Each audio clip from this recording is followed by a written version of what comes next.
பரிகாரம் என்ன செய்தார் தெரியுமா? என்னம்மா? ஆட்டுக்கு டாய்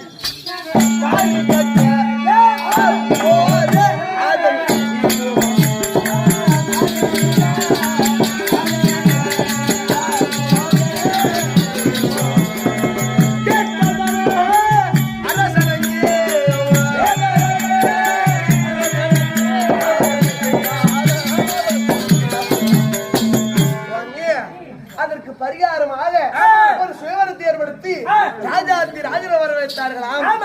ஒரு தாம்பலத்தின் மீது நாரிக்காலா என்று சொல்லக்கூடிய தேங்கனை வைத்து அதன் மீது திரும்ப அழைத்து வைத்தார்களாம். சுற்றி வைத்தார்கள். ராஜாத்தி ராஜர்கள் நிறைந்த சபையிலே வைத்தார்களா. ஒரு குறும்பாட்டுகளாவை கொண்டு வந்தார்களாம். ஆட்டுக்கடா குறும்பாட்டுக்கடா. ஆமா, ஆட்டுக்கடாவை கொண்டு வந்து நிறுத்திய உடனே அங்கு இருந்த ஜனத்தை எல்லாம் பார்த்ததாம். ஆடானது மிரண்டு தன்னுடைய பின்னங்காலினால் அந்த தாம்பலத்தை எட்டி உதைத்ததாம். நாரிகால தேங்காய் எட்டி வச்சுதான். அப்படி எட்டி உதைத்த உடனே அந்த ஆடானது இறந்து விட்டதாம். ஆமா, மாங்கல்யமானது திருநாட்டி மகாராஜா கணத்திலே விழுந்து விட்டதாம்.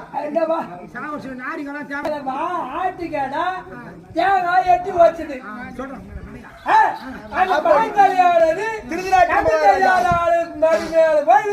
அப்படி விழுந்த உடனே முதன்மையாக அந்த ஆடானது இறந்து விட்டதாம். அப்படி நம்மையாருக்கு முதல் கணவர்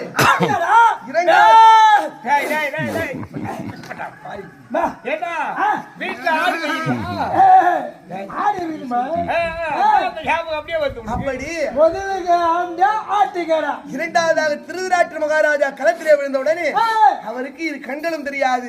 நமக்கு இந்த பெண்ணை விட்டால் வேறு விதி இல்லை என்று பெண் கொடுப்பாளா பெண் அவரு நினைச்சுக்கிறார். ஆமா, இந்த அம்மையாரை இரண்டாவதாக திருமணம் செய்தார்கள்.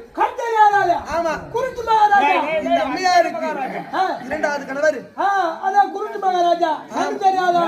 ஆமா, அப்படி பிள்ளை இல்லாதனாலே இவர்கள் என்ன செய்தார்கள் தெரியுமா? மைந்தன் இல்லை